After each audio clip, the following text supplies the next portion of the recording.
Trucker Dunk for October 15th, 2012, episode 87. 5 tips for sleeping near a busy road. A guest post by Sam Fisher.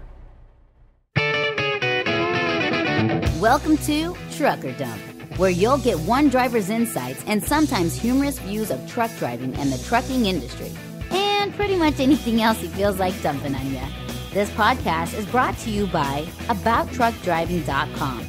Resources to help you understand the world of truck driving through the use of stories and a pathetic attempt at humor.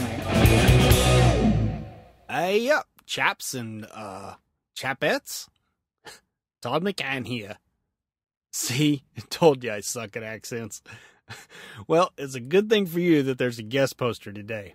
And that guest poster just happens to be British. As a matter of fact, he's really British. As in Yorkshire. Well, I'm guessing I totally butchered that accent too. What I mean is that when I asked Sam to record his blog post for the podcast, he agreed, but issued a warning that I might not be able to understand him due to his strong accent. He said even people in Yorkshire said he had a strong accent. Well, he was right. He does have a strong accent. That's why you'll hear him suggest that you might want to follow along with the written version. Whether you do or don't is up to you. Personally, I was smiling like the Cheshire Cat the whole time I was listening to the clip he sent. I hope you enjoyed it as much as I did. So by Joe, let's get on with 5 tips for sleeping near a busy road. A guest post by Sam Fisher. Hey folks, gotta step in and introduce the guest poster. You know, it's been a little over a month since the last blog post, so I figured, I guess I should probably put something up. Gotta stop the crybabies from whining, you know. Yeah, I'm referring to me. You know, I've really been feeling the itch to get some new blog posts out, but I'm still busy getting the new website finished. Although I suppose that itch could just be dandruff. Anyway, I'm going to put myself out there by saying that I'm shooting for a late November, early December time frame. I've just got to say that after I've busted my hump on this, if you people don't mob the website like a pack of cavemen on a Zippo salesman, I'm going to officially disown all of you. I might even make my protest last a whole day if you don't watch yourselves. So, anywho, I've got another guest blog post for you today. This one is written by a British fella named Sam Fisher. Now, I'm pretty sure this isn't the same guy that's in all the Splinter Cell video games, but just in case, no one piss him off. This guy could sneak up on you easier than a pair of too small panties and make your life just as uncomfortable. And for the record, I plead the fifth on that analogy. Seriously, the real Sam Fisher seems like a very nice guy. He discovered the blog and wrote me a nice email asking if I accepted guest blog posts. It just so happens I was looking for one. He suggested he could write one called Ways to Fall Asleep Near Busty Roads. I mean, how could I refuse that? He was a good sport when I pointed out the spelling goof, and we had a laugh about the trouble I get into when my autocorrect changes a sentence that is supposed to read, I had trouble backing into the dock. So now we get back to the main course. And of course, I'll be back afterward to blab some more. And by the way, I don't know how Sam managed to do it, but you're pretty much going to hear this exactly the way he sent it to me. I didn't have to edit this thing hardly at all. It was quite amazing, and I'm quite frankly a little pissed. When I do mine, it looks like a jigsaw puzzle in about 500 pieces I gotta put it back together. Apparently, my tongue just doesn't work very well. So anyway, take it away, Sam. Hey guys, Sam Fisher here, just recording my 5 tips for falling asleep near a busy road. I first wrote this article for Todd's old blog and he's asked me to come back and do an audio version. As you can probably tell by my accent, I'm from England, so if you have any trouble understanding it, the text should be below. For many, a quiet night's sleep in familiar surroundings is the norm. However, for a trucker the complete opposite is true. Many nights will have you pulling up at the side of a busy road with the roar of traffic and the honks of horns to contend with. However, fear not, sleepyheads. Here are 5 short tips to let you drop off into a deep, natural sleep and help you wake up feeling refreshed and ready to drive. Number 1. Sleep cycles. A little known fact is that as you sleep, you drift through various sleep cycles. Waking up in the middle of a sleep cycle can leave you feeling tired and like you still need a few more hours sleep. In some cases, waking up half an hour earlier can actually be better than sleeping a bit longer. It is better to try and sleep for 9, 7.5 or 6 hours, as this means you will usually wake up in between the sleep cycles. It normally takes around 15 minutes for the average adult to fall asleep, so plan accordingly. Number 2. White noise. The mysterious late night sounds of the road can wake even the most tired of drivers from a heavy slumber. Interrupted sleep can start rest and often leave you struggling to try and drift back off. One great technique for combating unexpected noise is a technique called white noise. White noise is usually something such as classical music that after listening to for a while your mind blocks out. This can then dull the sense of hearing when played at night while sleeping. This can work with all types of music, but just make sure it's nothing that will get you excited and have an adverse effect on sleeping. Number 3. Avoid sugar and caffeine. It might seem an obvious solution, but many people forget and end up staring at their truck's roof with their mind buzzing and sleep far out of reach. Try to avoid drinking coffee, energy drinks, or other things with lots of caffeine or sugar for at least 4 hours before you plan on falling asleep. Stimulants are not only bad for your sleep, but for your health in general, so try and get some proper sleep and eat better. More natural foods that have a long-lasting energy release. In doing so, you may be able to reduce the habit and leave you feeling much better in the long run. Number 4. Make yourself comfortable. It's easier said than done, especially when you're in the confines of your truck, but getting comfy is a must when you have trouble sleeping. Mattress toppers and the right pillows are a great way to improve your comfort within the limited space you have to work with. Pillows come in all shapes and types, from firm to soft, including some special ones such as memory foam and orthopedic. Try some out and see which works best for you. Number 5. A good book. I know reading isn't everyone's cup of tea, but the massive variety of literature there is bound to be a book or magazine for you. Reading helps you sleep in several ways.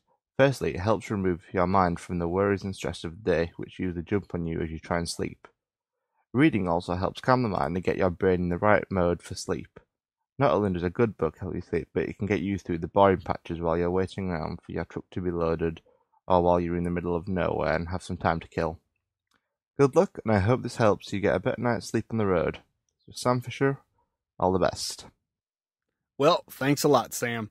I really appreciate you agreeing to do the recording. I hope the peeps enjoyed it as much as I did. Love that accent, man. I don't know what it is with us Americans and accents. We just love them. So anyway, folks, Sam works for a company called Teletrac. They are a company specializing in fleet tracking technology. There's a link to Teletrac in the show notes. Or, if you had to whip out the written version to follow Sam, it's in the written version too. Okay, now you people know me by now. I can't let a post go by without adding my 2 cents. First up is about white noise. I know Sam's right about this one. I keep a small 12-volt fan running while I'm sleeping. The steady drone really zonks me out. When it's super cold outside and I can't run the fan, I usually don't sleep as well. That's when I pray for a reefer by my head. That would be a refrigerated trailer, not the other kind of reefer, although I bet that would knock me out too. However, reefers can be a mixed blessing if the thing keeps starting and stopping all night. You drivers know what I mean. Those hard starts can sometimes scare you into squirting. My first experience using music as white noise was back when the Evil Overlord and I were just dating. She was telling me how awesome The Cure was, but me being a metalhead, I was having none of that. Then the guitar player in our band got into The Cure, and suddenly it was okay. The Evil Overlord still gets pissed about that. And by the way, the same thing happened with The Cult. Anywho, she eventually got me to listening to The Cure's Disintegration album when I went to bed. It even says in the liner notes that it was mixed to give 2 different experiences, depending on whether you played it loud or soft. It's true.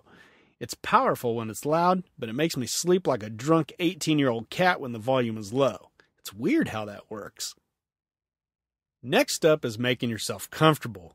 Boy, do I know a lot about this one. When the Evil Overlord was on the road with me, I always accused her of bringing too much crap. Much of that was bedding. I'm telling you folks, we had a lot of bedding. She usually brought 3 to 4 sets of sheets and blankets, 3 or 4 mattress pads, 5 or 6 pillows, 2 body pillows.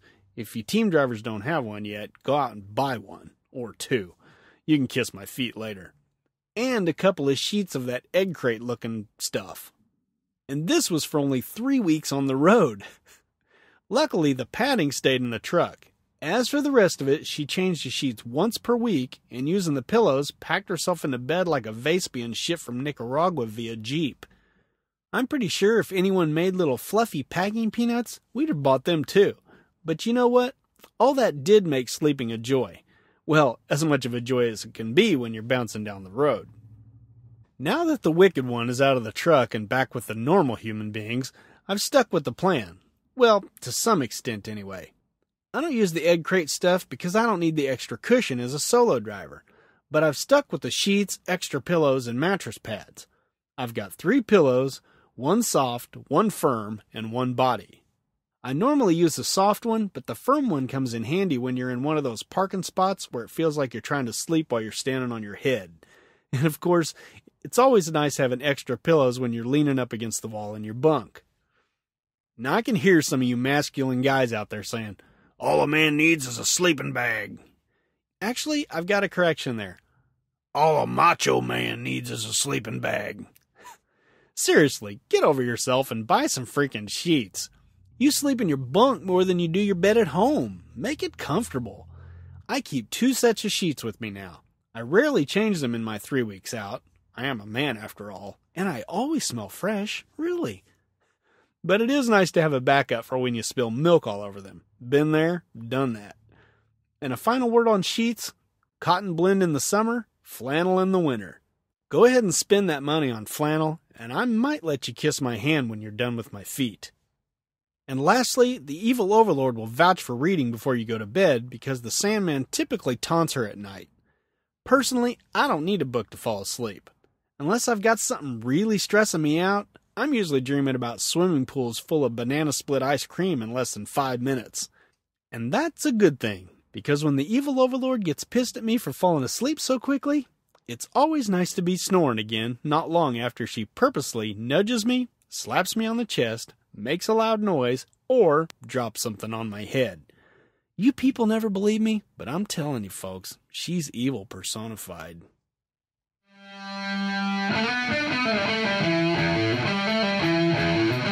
Well, not much feedback. Helmet or Heels wrote in to thank Noble for his post on truck weight compliance, but other than that, nada. So let's get them coming again. Drivers, give us your tips for how you sleep when it's noisy outside. As always, go to abouttruckdriving.com and type TD087 into the search bar and leave your thoughts in the comments section. Last time I checked, truckerdump@gmail.com still works for email, and @ToddMcCann is still my name on Twitter. That's 2 D's, 2 C's, and 2 N's. As always, I'd appreciate anything you could do to help the podcast, especially over on Facebook, where I dare not tread. Well, thanks for listening. So until next time, drive safe and stay out of my way.